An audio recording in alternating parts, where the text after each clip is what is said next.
আসসালামু আলাইকুম রহমতুল্লাহি তাআলা ওয়া বারাকাতুহু। আজকে আমরা আলোচনা করব যাকাত নিয়ে। প্রিয় দর্শক, যাকাত ইসলামের গুরুত্বপূর্ণ একটি বিধান। ইসলামের ভিত্তি 5টি বিষয়ের উপর নির্মিত। হাদিসের পরিভাষায় বুনিয়াল ইসলাম আলা খামসিন, ইসলামের ভিত্তি 5টি বিষয়ের উপর নির্মিত। শাহাদাতি আল্লাহ ইলাহা ইল্লাল্লাহ ওয়া আন্না মুহাম্মাদান রাসূলুল্লাহ, কালিমার সাক্ষ্য প্রদান করা এবং সাথে সাথে এ সাক্ষ্য প্রদান করা যে মুহাম্মদ সাল্লাল্লাহু আলাইহি ওয়াসাল্লাম হচ্ছেন আল্লাহর রাসূল।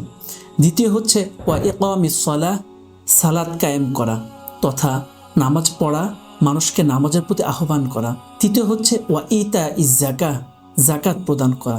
চতুর্থ হচ্ছে ওয়াল হাজ্জি, সম্ভব হলে ধন সম্পদ থাকলে এবং শরীর সুস্থ থাকলে হজ পালন করা। পঞ্চম হচ্ছে ও সওমি রমাদান, রমজান মাস এলে সিয়াম পালন করা। প্রিয় দর্শক, হাদিসে যাকাতের অবস্থান 3 নম্বরে। যাকাত ইসলামের গুরুত্বপূর্ণ একটি বিধান। একটি দেশের অর্থনৈতিক চাকা সচল রাখার জন্য যাকাতের বিকল্প নেই। যাকাতকে চ্যালেঞ্জ করে মূলত এই সুদ নিয়ে আসা হয়েছে। প্রিয় দর্শক, যাকাতের মাধ্যমে একটি দেশের অর্থনৈতিক চাকা যেভাবে সচল থাকে, অনুরূপভাবে ফকির, মিসকিন, অসহায় যে সকল মানুষ রয়েছেন তারা সচ্ছলতার মুখ দেখতে পায়, তারা আলোর মুখ দেখতে পায়। যে সকল মানুষগুলো দুবেলা খাবারের জন্য মানুষের দ্বারা দ্বারা ছুটে চলে, যাকাতের মাধ্যমে তাদের সেই কষ্ট, দুর্দশা, লাঘব হয়, দূর হয়ে যায়। প্রিয় দর্শক, আল্লাহ সুবহানাহু ওয়া তাআলা বলেন ওয়া আকিমুস সালাহ ওয়া আতুজ যাকাহ, তোমরা সালাত কায়েম করো। এরপরে স্টেপে আল্লাহ তাআলা বলেন ওয়া আতুজ যাকাহ, এবং সাথে সাথে তোমাদের ধন সম্পদ হলে তোমরা যাকাত আদায় করো। দর্শক, আসুন আজকে আমরা আরেকটু আলোচনা শুনবো যে আমাদের কোন কোন সম্পদ এবং কি কি প্রসেসিংয়ে যাকাত আমাদের উপর ফরজ হয়। প্রিয় দর্শক, আপনার ব্যবসায়ী যে সকল সম্পদ রয়েছে এই সম্পদের উপর যাকাত ওয়াজিব হয়। যে সকল বিষয়গুলো আপনার উপর অতিরিক্ত, অর্থাৎ বস্ত্র, খাদ্য, এই যে সকল বিষয়গুলো আছে, অর্থাৎ মানুষের দৈনন্দিন জীবনে চলার পর অতিরিক্ত যে সকল বিষয়গুলো থাকবে এই সকল বিষয়ের উপর যাকাত ফরজ হয়।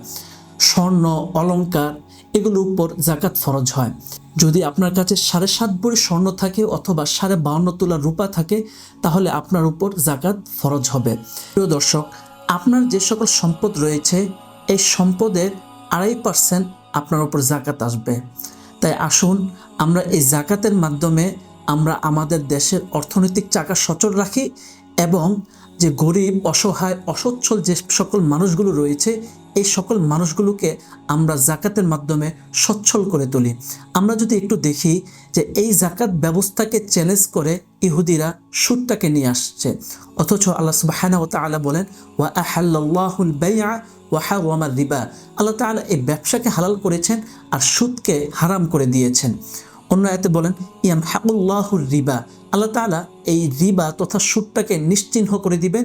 ওয়ায়ুরবিস সাদাকাত, এবং দান সাদাকা তথা যাকাতকে তিনি বহু গুণে বাড়িয়ে দিবেন। যাকাত যারা না দিবে বা যারা সুদ খাবে তাদের ভয়াবহতা সম্পর্কে আল্লাহ সুবহানাহু ওয়া তাআলা বলেন যে আল্লাযীনা ইয়াকুলুনা রিবা, যারা সুদ খাবে, সুদ ভক্ষণ করবে, লা ইয়াকুমুনা ইল্লা কামা ইয়াকুমুল্লাযী ইয়াতাখাব্বাতুহুশ শাইতানু মিনাল মাস, কিয়ামতের দিন তারা আল্লাহ সুবহানাহু ওয়া তাআলার সামনে এমনভাবে দণ্ডায়মান হবে কেমন যেন শয়তান তাদের চেহারার মধ্যে খামচি দিয়ে তাদের চেহারাকে বিভীষিকাময় অবস্থা করে দিয়েছে। প্রিয় দর্শক, তাই আসুন আমরা যাকাত প্রদান করি। আপনার সম্পদ যখন পরিপূর্ণরূপে 1 বৎসর অতিবাহিত হবে তখনই আপনার ওই সম্পদের উপর যাকাত আসবে। যাকাত যদি কেউ না দেয় তাহলে তার ভয়াবহতা, তার পরিণাম খুবই ভয়াবহ। আল্লাহ তাআলা সূরা তাওবায় বলেন ইয়াউমা ইউহমা আলাইহা ফি নারি জাহান্নাম ফাতুকওয়া বিহা জিবাহুহুম ওয়া জুনুবুহুম ওয়া যুহুরুহুম, যেদিন তাদের চেহারাকে দগ্ধ করা হবে, তাদের এই পার্শ্ব, তাদের এই পিঠকে দগ্ধ করা হবে। ফাতুকওয়া বিহা জিবাহুহুম ওয়া জুনুবুহুম হাদা মা কানাসতুম লিআনফুসিকুম, আর বলা হবে যে এটা তো হচ্ছে সেই সম্পদ যা তুমি তোমার নিজের জন্য সঞ্চয় করেছিলে। অর্থাৎ তুমি যাকাত না দেওয়ার ফলে যে সম্পদগুলো তুমি সঞ্চয় করেছিলে তার স্বাদ তুমি এখন ভক্ষণ করো। তাই আসুন আমরা আল্লাহ সুবহানাহু ওয়া তাআলাকে একটু ভয় করি। আল্লাহ সুবহানাহু ওয়া তাআলা কোরআনের প্রায় অংশে বলেন যে ওয়াত্তাকুল্লাহ, তোমরা আল্লাহকে ভয় করো, ওয়াত্তাকুল্লাহ, তোমরা আল্লাহকে ভয় করো। আমাদের এই যে জীবনটা, এই জীবনটা হচ্ছে ক্ষণস্থায়ী। এই জীবনে আমরা হয়তো 60 থেকে 70 উঠতে গেলে 80 কিংবা 90 বছর আমরা বেঁচে থাকবো, কিন্তু এরপরে আমাদের এমন একটা জীবন শুরু হবে যা হবে অনন্তকাল অসীম, যার কোনো শেষ হওয়ার কোনো সম্ভাবনাই নেই। তাই আসুন ওই জীবনকে আমরা একটু ভয় করি, আমরা আমাদের রবকে একটু ভয় করি। আপনারা একটু চিন্তা করুন, এই যে ধন সম্পদ এগুলো একটু কিন্তু আমার না। আল্লাহ সুবহানাহু ওয়া তাআলা সূরা তাওবার অন্যতম আয়াতে বলেন যে ইন্নাল্লাহা আশতারা মিনাল মুমিনিনা আনফুসাহুম ওয়া আমওয়ালাহুম বিআন্না লাহুমুল জান্নাহ। আল্লাহ তাআলা আমার এই ধন সম্পদ, আমার এই সত্তাটাকে তিনি ক্রয় করে নিয়েছেন জান্নাতের বিনিময়।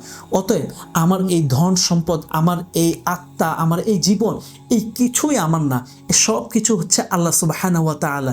এর বিনিময়ে আল্লাহ সুবহানাহু ওয়া তাআলা আমাদেরকে জান্নাত দিবেন। তাই আসুন, যেহেতু রমজান মাস আসছে, রমজান মাস হচ্ছে আত্মশুদ্ধির মাস, নিজেকে পরিশুদ্ধ করার মাস। এই রমজান মাসে মানুষ সকল প্রকার অশ্লীল অন্যায় ভ্যাপনা থেকে নিজেকে বিরত রাখে। আল্লাহ সুবহানাহু ওয়া তাআলা সূরা বাকারা অন্যতম আয়াতে বলেন রব্বানা ওয়াবআথ ফীহিম রাসূলাম মিনহুম ইয়াতলু আলাইহিম আয়াতিহি ওয়া ইউযাক্কিহিম ওয়া ইউআল্লিমুহুমুল কিতাবা ওয়াল হিকমা। ইবআথ ফীহিম, যে আপনি তাদের মাঝে প্রেরণ করুন রাসূলান, এমন একজন রাসূল, মিনহুম তাদের মধ্য থেকে, ইয়াতলু আলাইহিম আয়াতিহি, যিনি মানব জাতিকে আল্লাহ সুবহানাহু ওয়া তাআলার এই আয়াত, এই নিদর্শনাবলী পাঠ করে শোনাবেন।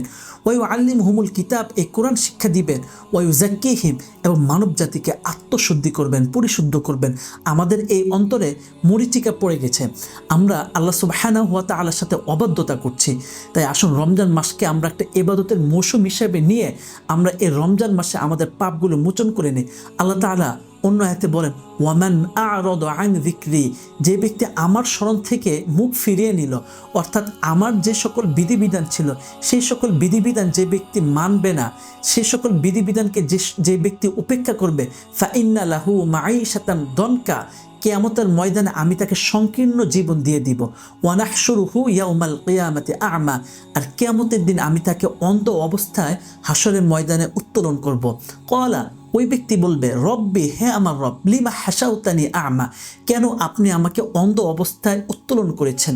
ওয়াকাদ আ'মা কুনতু বাসীরা, অথচ আমি তো ছিলাম চক্ষুষ্মান, আমার তো চোখ ছিল। ওয়াকাযালিকাল ইয়াউমা তুমসা, তো আল্লাহ তাআলা বলবেন তুমি পৃথিবীতে থাকা অবস্থায় আমাকে ভুলে গিয়েছিলে, অতএব আজ আমি তোমাকে ভুলে যাব। তাহলে আপনারা একটু চিন্তা করুন, কিয়ামতের ময়দানে আমার রব যদি যাকাত না দেওয়ার কারণে, সিয়াম না রাখার কারণে, সালাত আদায় না করার কারণে, ইসলামের সাথে সাংঘর্ষিক এমন কার্যকলাপ করার কারণে আমাকে যদি ভুলে যান, আমাকে যদি অন্ধ অবস্থায় উত্তোলন করেন, এর চাইতে দুঃখ, কষ্ট, দুর্দশা একজন বান্দার জন্য আর কি হতে পারে। তাই আসুন এই রমজান মাসে আমরা একটু বেশি বেশি যাকাত দেওয়ার চেষ্টা করি, একটু বেশি বেশি দান সাদাকা করার চেষ্টা করি। আল্লাহ সুবহানাহু ওয়া তাআলা আমাদের সবাইকে কবুল করে নিক। আল্লাহুম্মা আমিন।